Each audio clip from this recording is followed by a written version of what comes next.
Hello everyone, welcome to Insignia. My name is Imtiazul Haq. इस video में हम लोग 5 लॉज ऑफ लाइब्रेरी साइंस के बारे में समझेंगे और इनसे रिलेटेड कुछ और लोगों ने भी दिया है 5 लॉ से रिलेटेड, वो भी हम यहाँ पे इन शॉर्ट में आपको बताने वाले हैं। ये इम्पॉर्टेंट होगा टॉपिक क्योंकि हर एग्ज़ाम में 1-2 सवाल यहाँ से ज़रूर पूछे जाते हैं। ठीक है, आगे आएगा, मैं बताऊँगा आपको। ठीक है, शुरुआत करते हैं। Introduction. The 5 laws of library science are called the set of norms, precepts, and guides to good practice in librarianship. Many librarians worldwide accept them as the foundations of their philosophy. Dr. S. R. Ranganathan conceived the 5 laws of library science in 1924. देखिए, 1924 में university of Madras में एक post निकली university librarian की। ठीक, रंगनाथन साहब वहाँ पे क्या हो जाते हैं, अपॉइंट हो जाते हैं। ठीक, उसके बाद वो चले जाते हैं 9 महीने के लिए, कहाँ पे, लंदन, इंग्लैंड। ठीक, इंग्लैंड जाने के बाद वहाँ पे सारी चीज़ों को देखते हैं, समझते हैं, है ना, कि वहाँ पे कैसे लाइब्रेरी वर्क कर रही है, काम कर रही है, सारी चीज़ें वहाँ पे वो समझते हैं। ठीक है, फिर उसके बाद वहीं से इनके दिमाग में क्या आता है, 5 लॉज के बारे में आता है, जो यहाँ पे आपका लिखा ना, conceived the 5 laws of library science in 1924। इसका मतलब क्या है कि सबसे पहले इनके दिमाग में कब आया, 1924 में आया है। ठीक है ना, तो कंसीव्ड लिखे तो आपको 1924 ईयर याद रखना है। ठीक है, उसके बाद देखिए, किसी भी चीज़ को चलाने के लिए क्या होता है, कुछ सेट, कुछ आपको नॉर्म्स और कुछ आपको रूल्स रेगुलेशन की ज़रूरत होती है।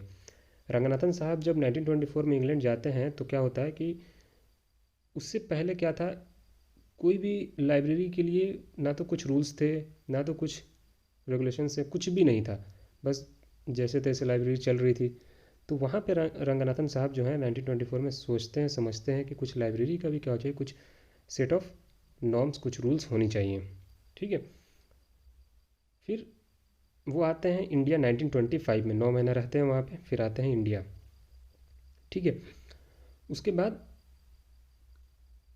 यहाँ पे लिखा हुआ फॉर्मुलेटेड इन 1928। मतलब क्या है कि फॉर्मुलेट कब हुआ, आपसे अगर क्वेश्चन में लिखा रहे तो 1928, और इसी साल क्या हुआ, जो इनकी पहली वाइफ थी रुक्मणी, उनकी डेथ होती है 1928 में। और फिर अगले साल वो शारदा से, अपनी जो सेकेंड उनकी वाइफ जो थी, उनके से शादी करते हैं वो। ठीक है ना, तो ये भी थोड़ा सा याद रखिएगा। उसके बाद जब पब्लिश्ड इन कहे तो 1931,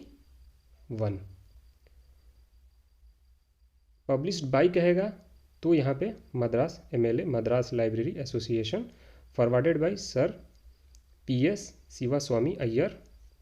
उसके बाद से इंट्रोडक्शन बाई WCB शेयर्स, है ना, ये कौन थे, ये रंगनाथन के टीचर भी रहे हैं। ठीक, तो ये चीज़ याद रखिएगा। 2006 के बाद, या 2006 से ऐसे समझिए कि जो पब्लिशिंग राइट है वो किसके पास है, SS पब्लिकेशन और सेरेल्स के पास है। ठीक है, तो ये चीज़ याद रखिएगा, यहाँ पे एग्ज़ाम्स में पूछे जाते हैं ये सब चीज़ों को। ठीक है,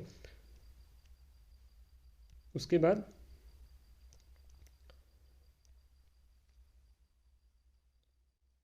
क्या है आपका 5 लॉज ऑफ लाइब्रेरी साइंस।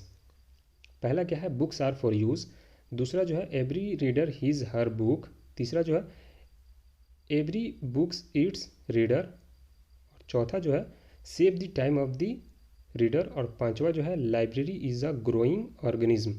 ठीक है, तो कभी कभी सवाल यहाँ से डायरेक्ट आपसे पूछ लेगा कि अरेंज करने के लिए, है ना, बहुत सारे एग्जाम्स में ये पूछता है।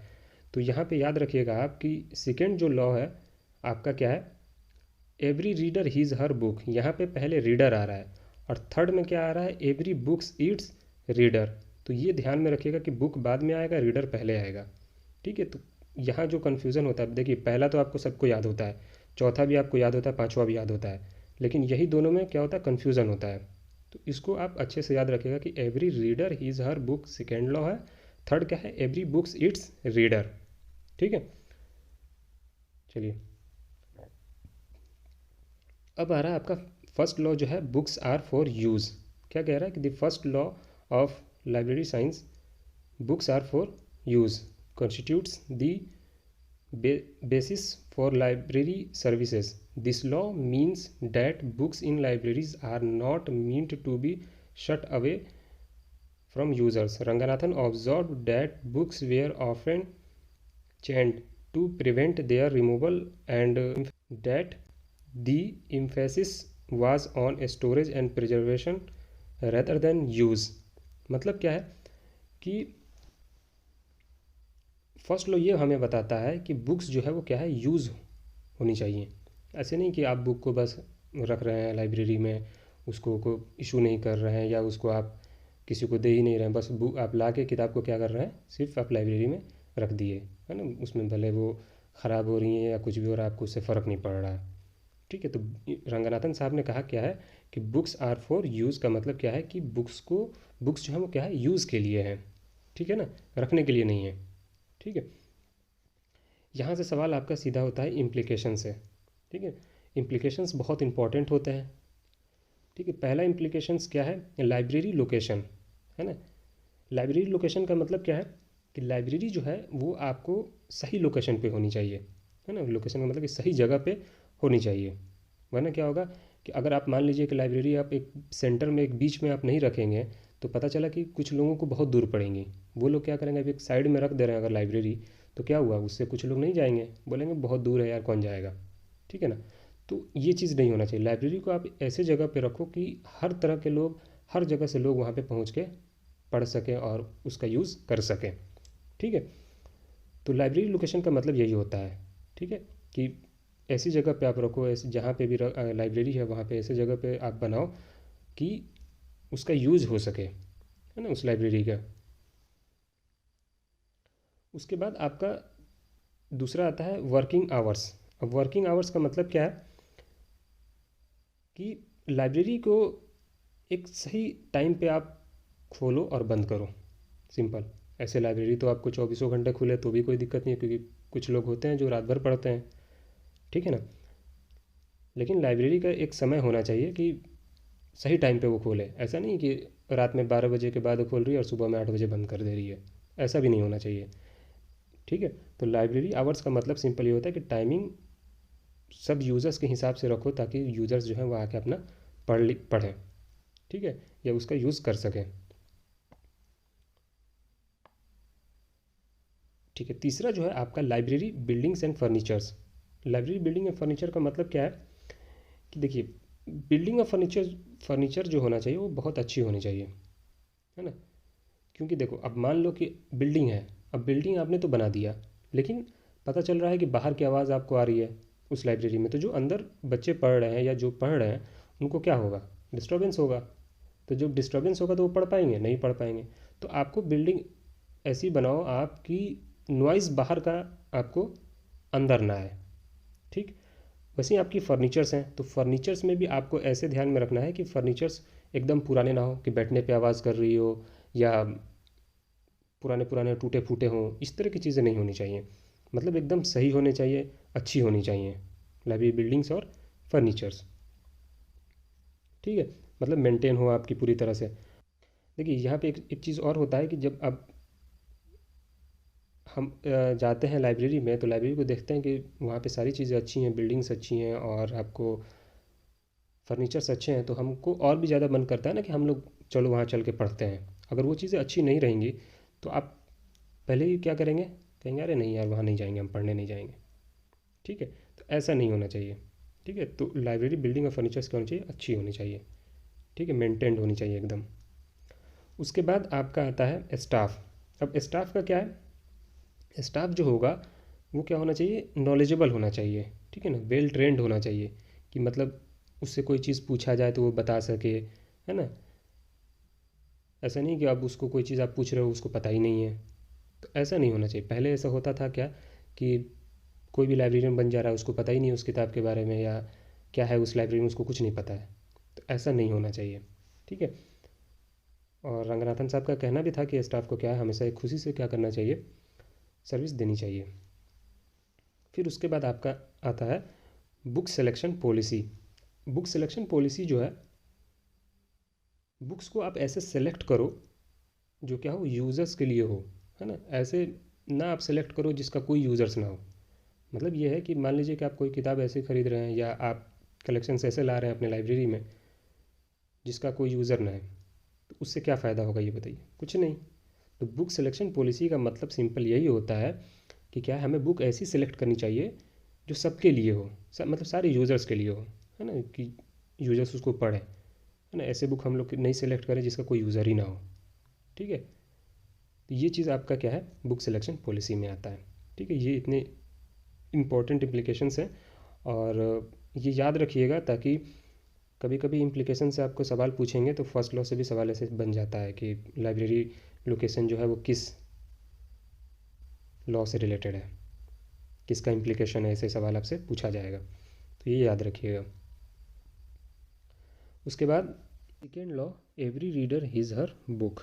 सेकेंड लॉ हमारा क्या है, every reader his her book. The variant form of which is books for all is perhaps the most understated. Even Dr. Ranganathan acknowledged that with this one principle lies so much of what libraries mean for society. यहाँ पे आपको एक चीज़ ये याद रखना है कि ये बुक्स फॉर ऑल मैंने लिखा है, यहाँ से सवाल बहुत बनते हैं, ठीक है ना, कि कौन सी 5 लॉज जो हैं उसमें से कौन सा लॉ है जो आपको बुक्स फॉर ऑल है, उसका वेरिएंट है। ठीक है, तो सेकेंड लॉ होगा। और सेकेंड लॉ सिंपल आपको यहाँ पे पहले क्या आ रहा है, रीडर आ रहा है ना, तो यहाँ पे रीडर पे ध्यान दे रहा है। ठीक है, सेकेंड लॉ जो है किस पे ध्यान देगा, रीडर पे ध्यान देगा, रीडर के हिसाब से चीज़ों को यहाँ पे देखेगा। और दूसरी चीज़ कि ये लॉ जो है क्या कर रहा है, आपकी जिम्मेदारी की बात करता है। ठीक है, ऑब्लिगेशंस की बात करता है। ठीक, उसके बाद तो ये सेकेंड लॉ जो है आपका क्या है कि every reader his her book का मतलब है ये है कि यहाँ पे आपको रीडर को क्या है, बुक मिले जो वो बुक चाह रहे हैं। ठीक है ना, तो यूज़र्स को क्या होंगे, मतलब रीडर को क्या होंगे कि लाइब्रेरी अगर बड़ी है तो क्या होगा कि रीडर को वो किताब मिल जाएंगी ईजिली। ठीक है, क्योंकि वहाँ कलेक्शंस भी ज़्यादा होंगे। ठीक, तो सिंपल यही इसमें कहा गया है। ठीक है, और लाइब्रेरी सेस भी आपका इसी में आता है। कुछ इम्प्लीकेशंस इसके हैं जो बहुत इंपॉर्टेंट हैं, वो हैं क्या है, पहला obligation of the state. Obligation of the state का मतलब क्या है, स्टेट का मतलब है यहाँ पे गवर्नमेंट। ठीक है ना, कि हर स्टेट का एक लेजिस्लेशन बनाया जाए, हर स्टेट जो है क्या है एक लेजिस्लेशन बनाए ताकि पब्लिक लाइब्रेरी सर्विसेज जो है वो प्रोवाइड करी जा सके वहाँ के लोगों के लिए या वहाँ के जो लोकल्स हैं उनके लिए। ठीक है ना, और सिंपल अगर ऐसे समझे तो इसका मतलब ये है कि ऑब्लिगेशन ऑफ द स्टेट का मतलब, या गवर्नमेंट कह लो, उसका मतलब ये है कि हर स्टेट एक प्रोविज़न बनाए ताकि पब्लिक लाइब्रेरी सर्विस दे सके, वहाँ के लोकल्स, वहाँ के जो लोग हैं, यूज़र्स हैं, रीडर हैं, उनको फ़ायदा हो सके। ठीक है, दूसरा जो है obligation of the library authority. अब लाइब्रेरी अथॉरिटी की भी कुछ ऑब्लिगेशंस हैं। क्या है, कुछ लाइब्रेरी जो हैं उनकी अथॉरिटी है, जैसे मान लीजिए कि क्या है कि बुक वो ऐसी सेलेक्ट करें जिसके यूज़र्स हों, ऐसे बुक को ना सेलेक्ट करें कि जिसका कोई यूज़र ही ना हो या कोई रीडर ही ना हो। ठीक है, जिसकी डिमांड है आप उसको बुलाओ कि ये बुक हमें चाहिए, ये डिमांड पे है, आप उसको मंगवाओ। ठीक है, तो जो हमारा obligation of the library authority जो है वो क्या कहता है कि हम लाइब्रेरी अथॉरिटी जो अथॉरिटी होगी उसको क्या है, ऐसी बुक्स मंगानी चाहिए जिसकी डिमांड हो, जिसकी ज़रूरत हो। ऐसे बुक को आप ना मंगाओ जिसकी ज़रूरत ही नहीं हो। ठीक है, उसके बाद आपका आता है तीसरा जो है ऑब्लिगेशन ऑफ द स्टाफ। मतलब क्या है स्टाफ का, कि कुछ स्टाफ की भी क्या है ऑब्लिगेशंस हैं। अगर स्टाफ सही रहेगा तो क्या होगा, यूज़र्स को ईजिली बुक दे सकेगा, रिसोर्स प्रोवाइड कर सकेगा ना वो, अगर स्टाफ सही है या स्टाफ अपनी जिम्मेदारी को समझेगा तो। ठीक है ना, तो यही चीज़ हमारा क्या है सेकेंड लॉ में भी कहा जाता है। ठीक, कि रीडर को बस हमें क्या करना है, समझना है। ठीक, तो ऑब्लिगेशन ऑफ स्टाफ का मतलब सिंपल यही था कि क्या है, स्टाफ सही काम करेगा तो यूज़र्स को भी क्या होगा, ईज़िली जो वो चीज़ चाह रहा है, बुक्स या रिसोर्स जो भी वो चाह रहा है उसको वो ईज़िली उसको मिल जाएगा। ठीक है। कुछ लोग होते हैं ना कि जैसे बुक्स हैं और कह देंगे कि बुक्स नहीं है, तो क्या हो गया, ये स्टाफ तो अपना काम नहीं कर रहा है, तो वहाँ तो हमारा लॉ फेल हो गया फिर। तो ऐसा नहीं होना चाहिए। आप जो ऑब्लिगेशन ऑफ स्टाफ अपना अगर जिम्मेदारी समझ रहा है तो वो फिर क्या करेगा, एक्टिव रहेगा, एनी टाइम वो सोचेगा कि हाँ बस जो यूज़र्स आ रहे हैं, जो रीडर्स आ रहे हैं, उनको हमको क्या करना है, हेल्प करनी है, तो वो करेगा, जाहिर है। ठीक है ना, और करते भी हैं। ठीक है। उसके बाद आपका आता है ऑब्लिगेशन ऑफ रीडर। अब रीडर की भी कुछ क्या है, ऑब्लिगेशंस है। क्या है कि अब मान लीजिए कि कोई रीडर आया है ना, किताब इशू करा रहा है, अब इशू कराने के बाद से वो चला गया, एक सेमेस्टर रख रहा है, तो ऐसा नहीं होना चाहिए, है ना। या किताब इशू करा के ले जाके उसको, वो अपना किताब नहीं समझ रहा, वो समझ रहा है कि वो तो लाइब्रेरी की है, उसको फाड़ फाड़ दिया या कहीं उठा के फेंक रहा है या कहीं रख रहा है ऐसी जगह जहाँ पे वो गंदी हो रही हैं या कीड़े हैं या कुछ भी, तो ऐसे नहीं होना चाहिए। ठीक है ना। तो कुछ यूज़र्स की, रीडर्स जो हैं उनकी भी जिम्मेदारियाँ होती हैं। ठीक है ना, कि वो ले जाए, अपना पढ़ें, फिर ला के सही से वो दें लाइब्रेरी को। ठीक है ना, रिटर्न करें। जो भी रूल्स रेगुलेशंस होती हैं लाइब्रेरी को, उसको भी फॉलो करना चाहिए, किसको, रीडर को। ठीक है। तो ये आपका है किसका, सेकेंड लॉ का इम्प्लीकेशंस। उसके बाद आपका रिसोर्स शेयरिंग आता है। अब रिसोर्स शेयरिंग क्या है, यहाँ से सवाल बहुत पूछा जाता है कि रिसोर्स शेयरिंग जो है वो किसका इम्प्लीकेशन है, तो सेकेंड लॉ का। रिसोर्स शेयरिंग का मतलब क्या है कि देखिए, यूज़र्स को लाइब्रेरी सेटिस्फाई नहीं कर सकती ना, क्योंकि हर यूज़र्स का अलग अलग फील्ड होगा, अलग अलग उनकी डिमांड होगी, अलग अलग उनको ज़रूरत होगी। तो लाइब्रेरीज़ क्या करेंगी कि एक नेटवर्किंग बनाएंगी। एक लाइब्रेरी में कुछ किताबें, दूसरी लाइब्रेरी में कुछ किताबें। मान लीजिए कि एक लाइब्रेरी है, उस लाइब्रेरी में 50,000, 50,000 किताब है, फिर दूसरी लाइब्रेरी में कितनी है, 50,000 है। तो जब दोनों लाइब्रेरी रिसोर्स शेयरिंग करेंगी तो 1 लाख किताब हो गया ना, दोनों को जोड़ के। कुछ किताब इनके पास होंगी, कुछ किताब उनके पास होंगी, तो दोनों को मिला दिए। तो इससे क्या होगा कि इससे बहुत फ़ायदा होगा। ठीक है, आपके टाइम भी बचेंगे, आपके पैसे भी बचेंगे, हर चीज़ आपको फ़ायदा होगा। तो इसलिए रिसोर्स शेयरिंग का कंसेप्ट आया। ठीक है, कि अगर आपके पास कोई कलेक्शंस नहीं है या आपके पास कोई चीज़ नहीं है, तो आप दूसरे लाइब्रेरी से क्या करो, नेटवर्क बना लो और वहाँ से चीज़ों को मंगा लो और अपने शेयर करो, अपने मतलब जो यूज़र्स हैं उनको दो, फिर आगे चलते रहेगा ऐसे। इनके पास कुछ लाइब्रेरी में है कि कुछ ये लाइब्रेरी है, इनके पास कुछ रिसोर्स हैं तो वो उनको देंगे, वो दूसरी लाइब्रेरी जो है उनको, उनके पास कुछ हैं तो वो इनको देंगे, एक दूसरे से मतलब क्या करना, एक्सचेंज करना। ठीक है, रिसोर्स शेयरिंग। यहाँ पे एक और चीज़ है, अपूपा पैटर्न, है ना। इसका एक अलग से हम वीडियो बनाएंगे, उसमें हम थोड़ा सा समझाएंगे, क्योंकि उसमें है अच्छा खासा और इम्पॉर्टेंट भी है कंसेप्ट को समझना। तो अपूपा पैटर्न भी आपका सेकेंड लॉ में आता है। ठीक है, और रंगनाथन साहब ने वो टर्म दिया, तो ये याद रखिएगा। उसके बाद the third law is every book its reader. The approach of this law is oriented towards the book. As per the law, every book in a library should have a chance of finding its appropriate reader and be useful to her or him. मतलब क्या है, देखिए third law जो है क्या है, every book it's reader. यहाँ क्या है, बुक। सेकेंड लॉ किस पे ध्यान दे रहा था, रीडर पे। थर्ड लॉ किस पे ध्यान देगा, बुक पे। ठीक। थर्ड लॉ जो है वो क्या कहता है कि हर बुक का कोई ना कोई क्या है, रीडर होता ही है। ठीक। और हर बुक को रीडर तक पहुंचाना, यही आपका क्या कहलाता है, थर्ड लॉ। क्या है हमारा third law, every book it's reader. अब इसके इम्प्लीकेशंस हैं, ओपन एक्सेस। ओपन एक्सेस क्या है, रीडर जो है वो लाइब्रेरी में आया, सेल्फ पे किताबें हैं, वहाँ से जाके वो खुद किताब को ले लिया कि उसको कौन सी किताब चाहिए। ठीक। इससे क्या होगा कि किसी तरह के यूज़र्स को कोई दिक्कत नहीं हुई, वो उसको जो किताब चाहिए तो वो किताब उसको ईजिली वहाँ पे है, वो मिल गया। ओपन एक्सेस सिंपल यही होता है। ठीक। दूसरा जो है आपका implication, self arrangement. Self arrangement का मतलब है कि सेल्फ अरेंजमेंट आप ऐसे करें कि जैसे यूज़र्स जो है क्या उसको बुक ईजिली मिल सके, है ना।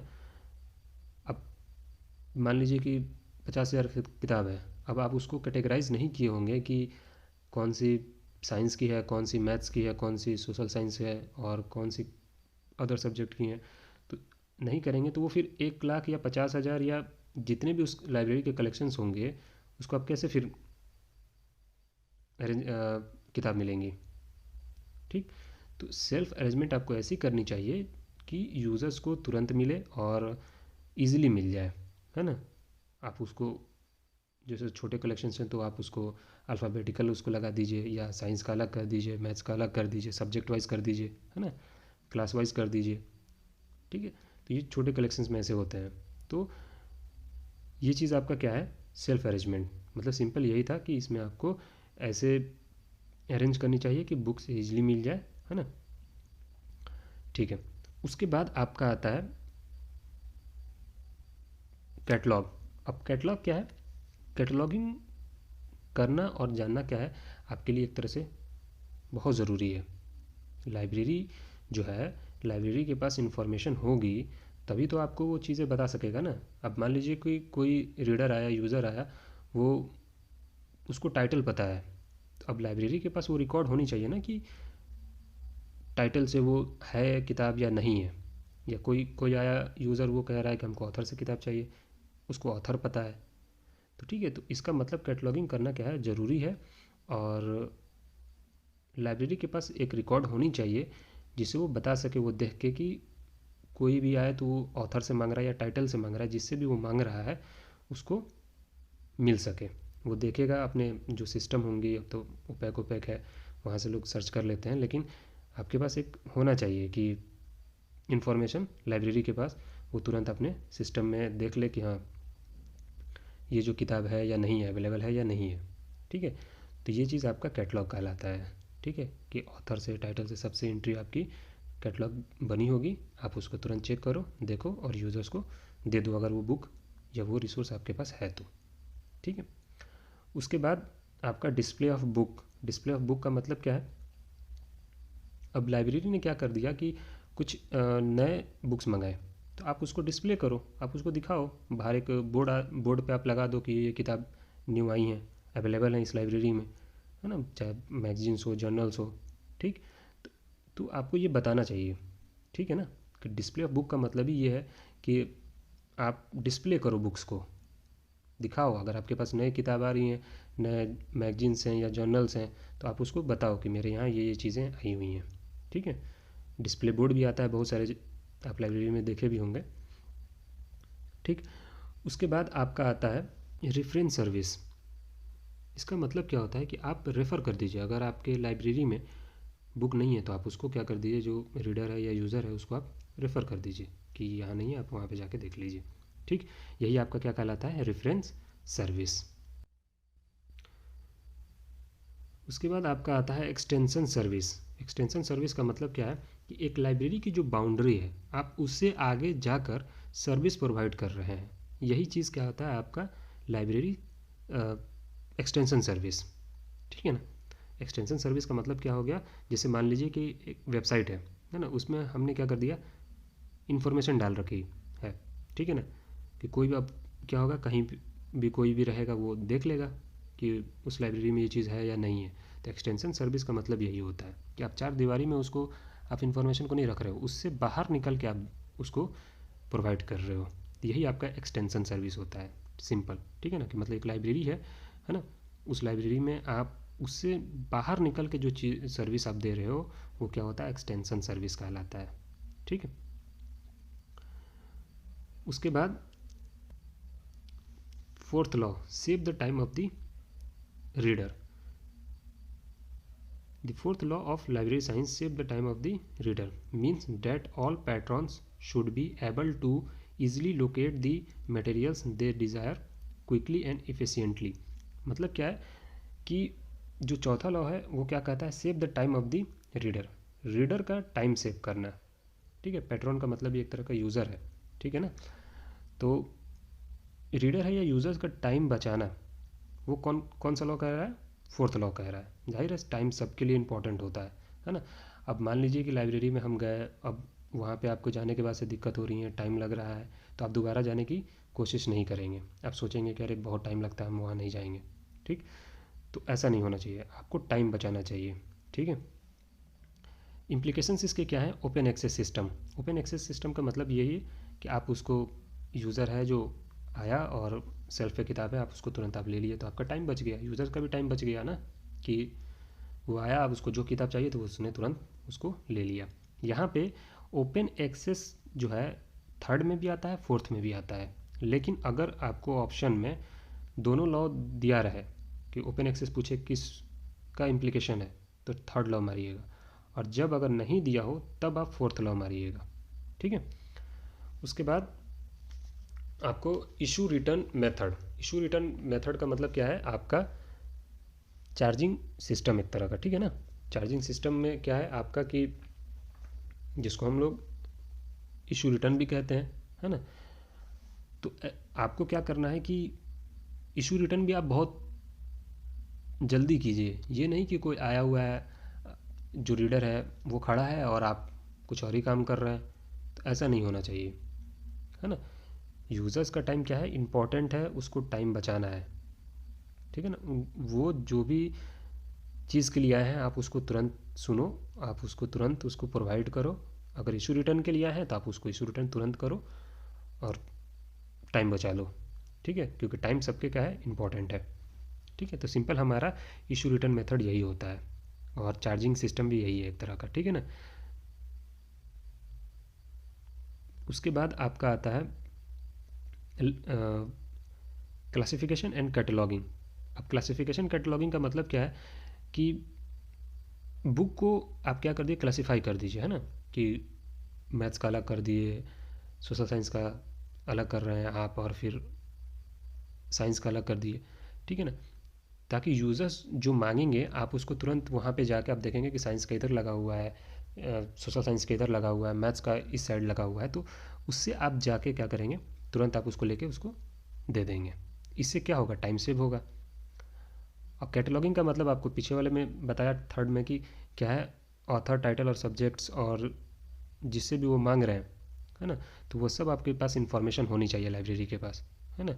वो तुरंत देखे, वो मान लीजिए कोई और आया ऑथर से मांग रहा है आपको, तो आपके पास वो रिकॉर्ड होनी चाहिए ना कि ऑथर का कौन कौन सी किताब हमारे पास हैं, तो आप उसको तुरंत चेक करो और फिर उसको वो बता दो कि ये किताब है, आप उसको इशू कर दो फिर, ठीक है। तो इससे क्या होगा, टाइम बचेगा। अब मान लीजिए कि आपके पास क्लासिफिकेशन ही नहीं है और आपके पास कैटलॉगिंग ही नहीं है, तो फिर टाइम तो लगेगा, तो ये ऐसा नहीं होना चाहिए, ठीक है। तो बुक को क्लासिफिकेशन और कैटलॉगिंग करना भी ज़रूरी है। उसके बाद से रेफरेंस सर्विस आपको मैंने बता ही दिया। रेफरेंस सर्विस अगर आपके पास है तो बता दो कि ये बुक जो है हमारे पास है, और नहीं है तो भी बता दो कि ये बुक हमारे पास नहीं है, आप वहाँ से जाके ले लो, ठीक है। तो आप उसको रेफ़र कर दो सिंपल, तो वो कहलाता है आपका रेफरेंस सर्विस। अब ऐसा नहीं कि आपके पास है भी नहीं और आप उसको वेट करा रहे हैं, तो इससे क्या होगा, टाइम आपका जाएगा, ठीक है। तो ये आपका कहलाता है reference service. The fifth law is library is a growing organism. Dr. Ranganathan compares library to a growing organism. In a living organism, the growth is of two kinds, the child growth and the adult growth. मतलब क्या है, देखो library जो grow करती है ना, in terms of collection करेगी, in terms of users करेगी, इन टर्म्स ऑफ स्टाफ करेगी, इन टर्म्स ऑफ सर्विसेज करेगी, है ना। हो सकता है कि बिल्डिंग नहीं बढ़े बट कलेक्शन सर्विसेज तो बढ़ेंगी, और सर्विसेज बढ़ेंगे तो स्टाफ भी बढ़ेंगे, ठीक। तो ये आपका क्या है, फिफ्थ लॉ है, और यही आपके इम्प्लीकेशंस भी हो जाते हैं, ठीक है ना।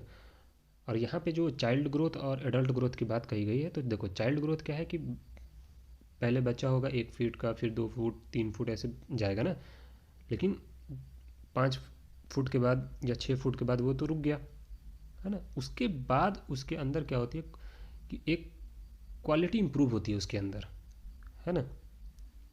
तो वही चीज़ क्या करा रहा है, हमारा एडल्ट ग्रोथ की बात कर रहा है, ठीक है। उसके बाद इम्प्लीकेशंस हैं इसके। इम्प्लीकेशंस का मतलब क्या है, बैलेंस ग्रोथ। बैलेंस ग्रोथ का मतलब क्या है कि लाइब्रेरी हमेशा क्या करेगी, ग्रो करेगी, है ना।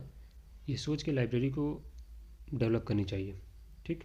दूसरा जो है वीडिंग आउट। वीडिंग आउट का मतलब क्या है, ये तो बहुत बार पेपर में और हमेशा समझिए कि हर एग्ज़ाम में अगर फिफ्थ लॉ से सवाल बने होंगे तो वो वीडिंग आउट से ही बनते हैं, ये किसका इम्प्लीकेशन है, ठीक है। तो ये चीज़ याद रखिएगा कि वीडिंग आउट जो है वो आपका किसका है? 5th लॉ का है, ठीक है ना, इम्प्लीकेशन। और तो वीडिंग आउट का मतलब क्या है कि जो आउटडेटेड बुक्स हैं, है ना, जो बेकार हो गई हैं या ख़त्म है, जिसका कोई यूज़ ही नहीं है ना, तो आप उसको जो यूज़ नहीं हो रही हैं आप उसको क्या करो, हटा दो। एक अलग सा उसका अलमीरा रखो या जो भी कह लो, आप उसे उसको अलग कर दो, एक साइड कर दो, है ना, एक साइड में आप उसको रख दो, उसको डिस्प्ले ही मत करो, सीधी बात है ना। न्यू जो बुक आ रही हैं आप उसको डिस्प्ले करोगे, पुराने बुक को क्यों डिस्प्ले करोगे जिसका कोई यूज़र ही नहीं है। तो वीडिंग आउट का मतलब सिंपल यही होता है, आउटडेटेड बुक्स, है ना, आप उसको डिस्प्ले मत करो, आप उसको हटा दो, साइड कर दो, ठीक है। और क्लासिफिकेशन एंड द कैटलॉग, जाहिर सी बात है कि आने वाले टाइम में क्या है, बुक्स मैगजीन्स और बढ़ेंगे, है ना। तो जब बढ़ेंगे तो हमें इस चीज़ का ध्यान में रखना चाहिए कि कैसे हमको अरेंज करना है ना। वही चीज़ हमारा क्या कहता है, लाइब्रेरी क्लासिफिकेशन एंड कैटलॉगिंग, ठीक है।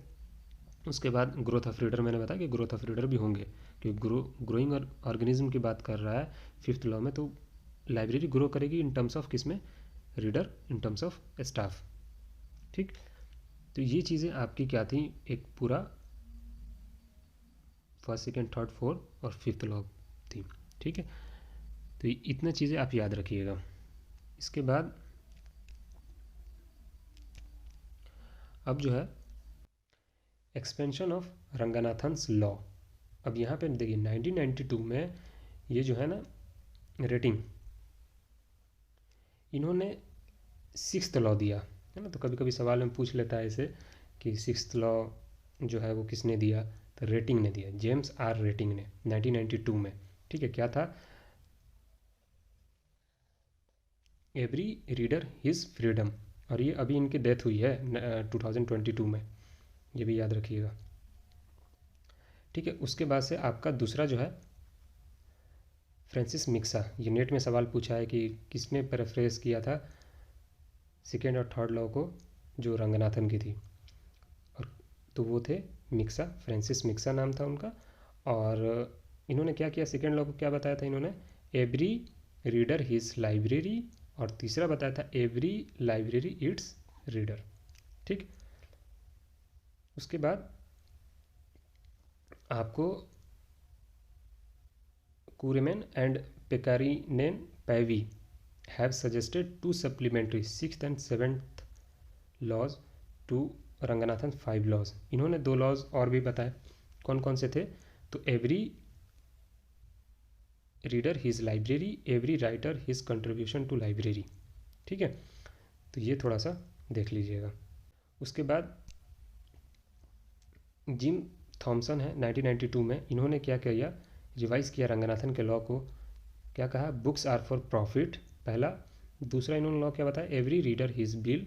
तीसरा इन्होंने बताया एवरी कॉपी इट्स रीडर। चौथा, take the cash from the reader. पांचवा, the library is a growing organism, मतलब पांचवा इन्होंने छोड़ दिया, है ना। तो ये किसका है, 1992 में इन्होंने ऐसा दिया। तो ये स्टेप बस आप लिख लीजिएगा और एक बार देख लीजिएगा, ठीक है ना, ये सवाल यहाँ से भी पूछा जाता है। उसके बाद से माइकल गॉर्मन है 1998 में, इन्होंने क्या किया, 1998 में इन्होंने भी दिया 5 न्यू लॉज ऑफ लाइब्रेरियनशिप। क्या कहा इन्होंने फर्स्ट लॉ में, लाइब्रेरीज सर्व ह्यूमैनिटी। दूसरा क्या कहा इन्होंने लॉ में, respect all forms by which knowledge is communicated. तीसरा क्या कहा, use technology intelligently to enhance service. चौथा, protect free access to knowledge. और पांचवा जो है वो क्या है, honour the past and create the future, ठीक है। तो ये क्या किसने कहा, माइकल गॉर्मन ने 1998 में, ठीक है। तो सवाल यहाँ से पूछ लेता है कि 5 न्यू लॉज ऑफ लाइब्रेरियनशिप किसने दिया, 1998 में माइकल गॉर्मन ने दिया था, ठीक है। और ये स्टेप भी याद रखिएगा, कभी नेट के पेपर में अरेंज करने को भी दिया जा सकता है, ठीक है। इसके बाद मेंटर काना है 2003, इन्होंने क्या किया, सॉफ्टवेयर वर्ड यूज़ किया यहाँ पे, ठीक है ना, 5 लॉज में। पहला इन्होंने क्या किया कि सॉफ्टवेयर इज़ फॉर यूज़। दूसरा इन्होंने क्या बताया कि every user his her software, यानी और सॉफ्टवेयर फॉर ऑल यहाँ पे उन्होंने बताया। रंगनाथन का क्या था, बुक्स फॉर ऑल था ना, जो वेरिएंट था, ठीक है। और यहाँ पे उन्होंने क्या बता दिया, सॉफ्टवेयर फॉर ऑल की बात कर दी। फिर तीसरा जो है एवरी सॉफ्टवेयर इट्स यूज़र, चौथा जो है save the time of the user, और पांचवा जो है ah software library is a growing organism, ठीक है। तो इसको भी आप थोड़ा सा दिमाग में रखिएगा, सवाल ऐसे पूछ लेगा कि सॉफ्टवेयर से किसने रिलेट किया 5 लॉज को, तो मेंटर काना 2003। देन एलिरेजा नोरुची 2004 में इन्होंने क्या किया, वेब कवर्ड दिया लॉज में, ठीक है। क्या इन्होंने पहला बताया कि web resources are for use, दूसरा इन्होंने बताया every user has his or her web resource, तीसरा इन्होंने बताया every web resource it's user, save the time of the user, और पांचवा बताया इन्होंने the web is a growing organism, ठीक है। तो ये भी याद रखिएगा। उसके बाद कैरोल सिम्पसन 2008 में इन्होंने क्या किया, इन्होंने मीडिया का वर्ड यूज़ किया यहाँ पे, है ना।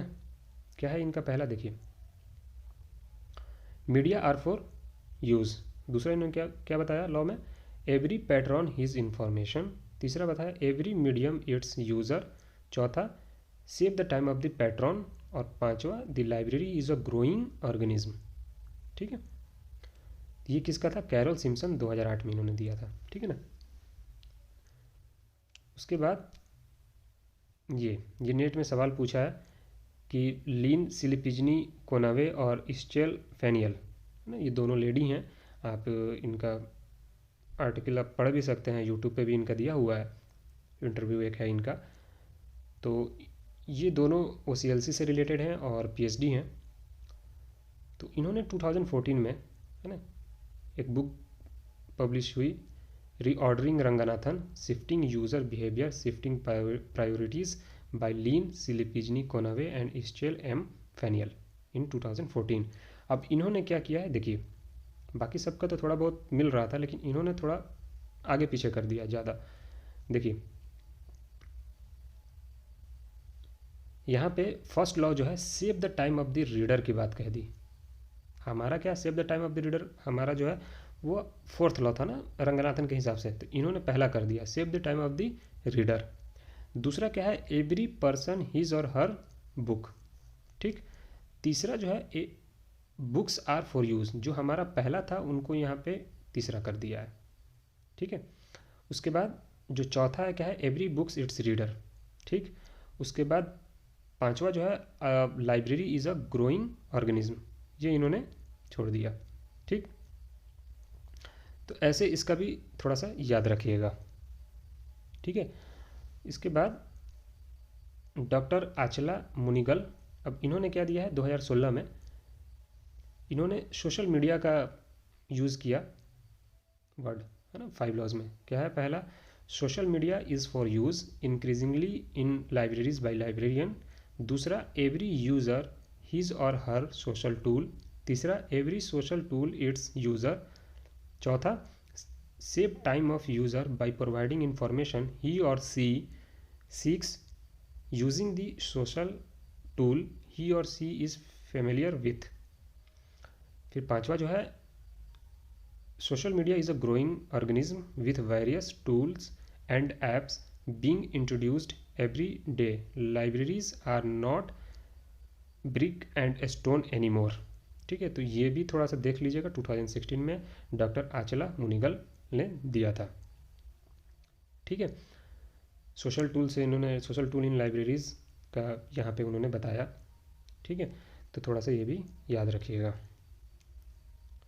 उसके बाद बसीर अहमद सैड्रिच हैं, उन्होंने 2019 में, ठीक है ना, 5 लॉज ऑफ नॉलेज बताया।